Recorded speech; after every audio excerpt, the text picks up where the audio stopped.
आज ये बात भी कही कि भ्रष्टाचारियों पर जो एक्शन है वो जारी रहेगा और इसकी भी गारंटी देते हुए नजर आए। उस पर तुरंत आम आदमी पार्टी जो है वो रिएक्ट करती है। क्या नहीं होना चाहिए क्या ऐसा? नहीं, बिल्कुल होना चाहिए, अच्छी बात है। अगर गारंटी के लिए भी गारंटी देनी पड़े किसी को, तो आप समझ लीजिए कि उसकी गारंटी की जो है वो भी टर्म एंड कंडीशन खत्म हो चुकी है।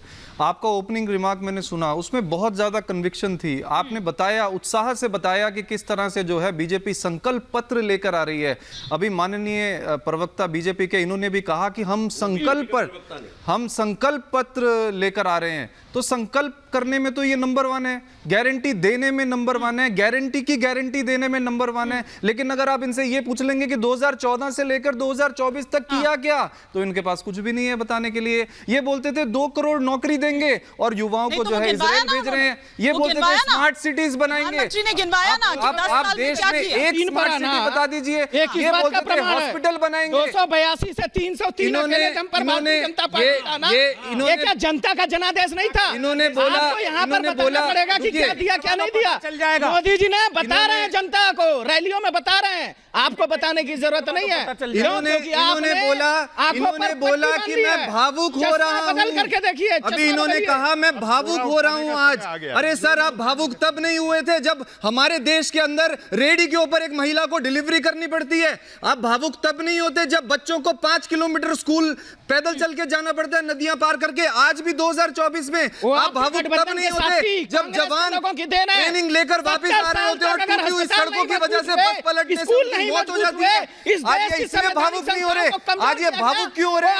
ये भावुक इसमें हो रहे हैं क्योंकि इन्होंने संकल्प पत्र लेके आए हैं। आज ये जनता को बेवकूफ बनाने का काम कर रहे हैं। 2014 में प्रेम कुमार जी, एक मिनट, आप दोनों को रोक रही हूँ। एक ओपनिंग कमेंट प्रेम कुमार जी का भी आ जाए। एक ओपनिंग कमेंट प्रेम कुमार जी का भी आ जाए। प्रेम कुमार जी, आपने किया क्या? ये हमारे देश में आज रेडी के ऊपर एक महिला डिलीवरी करने को आप दोनों को बताओ। सुनिए प्लीज, एक ओपनिंग कमेंट प्रेम कुमार जी का भी आ जाए।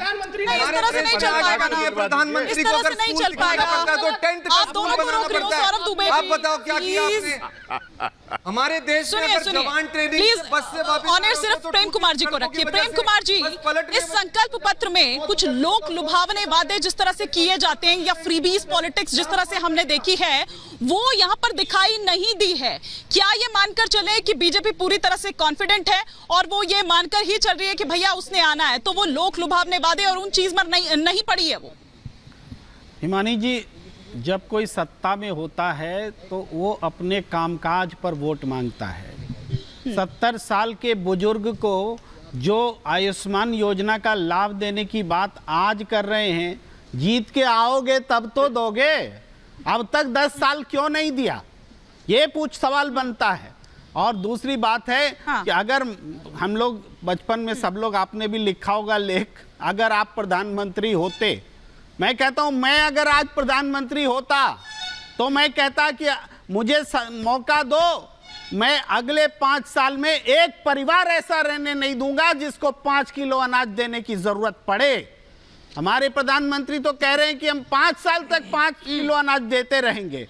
ये कौन सा विकसित संकल्प है? विकसित भारत का संकल्प है क्या? विकसित भारत का संकल्प ऐसा होगा कि हम 5 साल तक हम अनाज देते रहेंगे परिवारों को? ये सवाल है। प्रश्न ये है कि आपने 10 साल में जो नहीं किया उसको बताइए। तो प्रेम जी विरोध कर रहे हैं आप क्यों बीच में बोल? जो अन्न योजना है उसका विरोध करते हैं क्या? बस ये पूछ रहा हूं मैं आपसे। मैं कह रहा हूं कि ये जो बातें कह रहे हैं ना, 10 साल में आपको करके दिखाना चाहिए था कि हमने ये करके दिखा दिया। आपने कहा था कि जब 2022 आएगा, अमृत काल होगा, तब हर घर में नल होगा, छत होगा, आमदनी दुगनी होगी किसानों की, 15 लाख रुपए होंगे, 2 करोड़ रोजगार हर साल होगा। ये बात तो हो गई, बातें फेल हो गई। कैसे विश्वास करें आप पर? ये सवाल है। जनता सारी बातें फेल हो गई संजीव जी, सारी बातें फेल हो गई। साथ ही साथ कांग्रेस न्यूक्लियर वेपन्स को एलिमिनेट करने की भी बात कर रही है। ना केवल इतना, बल्कि वो तो अपने घोषणा पत्र में ये भी कह रही है कि भैया हम भी आकर जांच करवाएंगे, राफेल से लेकर तमाम मुद्दों की, नोटबंदी की भी बात कर रहे थे। साथ ही साथ ये भी कि जब वापस आएंगे तो वो 370 जो है उसे रिस्टोर किया जाएगा, उसे वापस लाया जाएगा। मुझे लगता है हिमानी, देखिए आप ये बीच में बोलेंगे पत्र में नहीं है, देखिए ये देखिए बीच में हिमानी जी आपसे इनको चुप कराइए आप। एक एक कर न्यूक्लियर वेपन बनाने वाली कांग्रेस है। बाहर हूं, एक कर अपनी बात समाज को रखें। देश को कराइए। गलत संदेश मत दीजिए। हाँ। कांग्रेस ने भारत को कराइए, परमाणु हिमानी जी। शक्ति संपन्न राष्ट्र बनाया है। किशन जी आपने कहा ना, नहीं तो आप किशन जी आप ही ने कहा है ना, कि कांग्रेस आप ही की पार्टी ने कहा है ना न्यूक्लियर न्यूक्लियर पावर- वेपन्स को एलिमिनेट करने वाली बात। किसने कहा? मैंने तो नहीं कांग्रेस कही। पार्टी ने कहा है, कांग्रेस की नहीं, घोषणा मैंने क्या कहा? एलिमिनेट करने की बात कर रही है न्यूक्लियर वेपन्स को। मैंने क्या कहा? आपने नहीं कहा। इनके गठबंधन आपने नहीं कहा न्यूक्लियर बिल्कुल कहा वेपन्स है। को एलिमिनेट किसी ने करने की नहीं बात कहा, आपने कांग्रेस नहीं पार्टी की नहीं है, आपने इनको ज्ञान नहीं है। 370 को वापस। कांग्रेस हाँ। ने देश को परमाणु शक्ति संपन्न बनाया।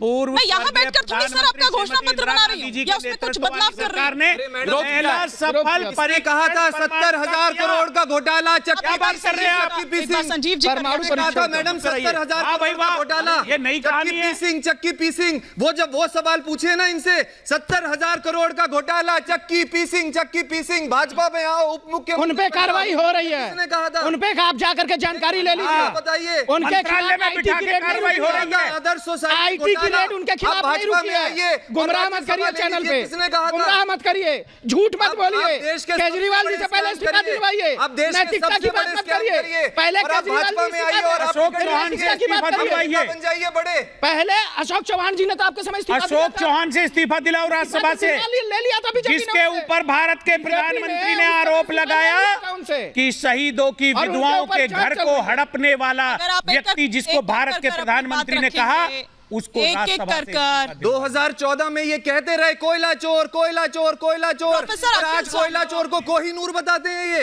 आज कोयला चोर को अपनी पार्टी में लाके टिकट प्रोफेसर देते हैं अखिल ये। स्वामी ठीक है प्लीज प्लीज आप इनसे सवाल करिए अखिल ये। स्वामी के पास अपना क्यों सवाल धोखा लेकर दिया जाइए। इन्होंने देश को? प्रोफेसर अखिल स्वामी क्यों झूठ बोला यूसीसी की इन्होंने? बात भी जो बड़ी ये बड़ी बोलते थे हम भ्रष्टाचार के खिलाफ हैं, एक- एक- सबसे बड़ी भ्रष्टाचारी प्रोफेसर पार्टी अखिल है स्वामी ये। जो दो बड़ी सबसे बातें बड़ी जो दो भ्रष्टाचार बड़ी पार्टी बातें है। संकल्प पत्र में थी इलेक्टोरल वो थी बॉन्ड यूसीसी को पूरे इलेक्टोरल देश में लागू बॉन्ड करना। एक मिनट सुन लीजिए सर प्लीज, थोड़ी सी रियायत बरतिए। मैं बाहर हूं सर, मुझे नहीं आप लोगों की आवाज आ रही है, ओवरलैप हो रहा है सर, ऐसे में मुश्किल हो जाएगी मेरे लिए भी सुनना। प्रोफेसर अखिल स्वामी जो दो और बड़ी बात इसमें थी वो थी एक यूसीसी पूरे देश में लागू करने की बात और साथ ही साथ वन नेशन वन इलेक्शन की बात। तो क्या ये माने कि 2029 में अब लोकसभा विधानसभा जो भी चुनाव हैं वो सब एक साथ होंगे? अब ये चंदा लेते हैं, ये टैक्स लायबिलिटी में छूट देते हैं, पूछिए इनसे। घबरा गए, मुखला गए।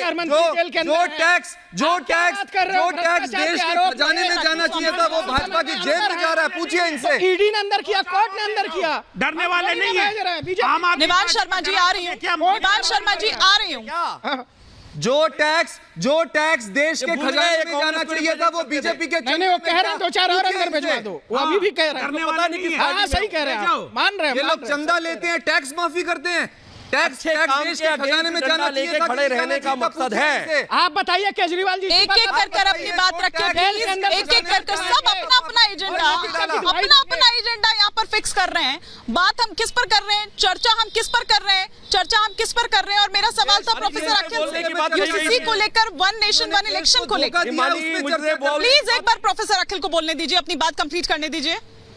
देखिए उनियाल साहब और दुबे जी कह रहे थे वृद्धों का आपने बोलने नहीं दिया वृद्धों का हिमानी जी। अब ये इनके सामने चुप, इनके दोनों चुप रहेंगे अभी। अच्छा वृद्धों का अब ये दोनों चुप रहेंगे। ये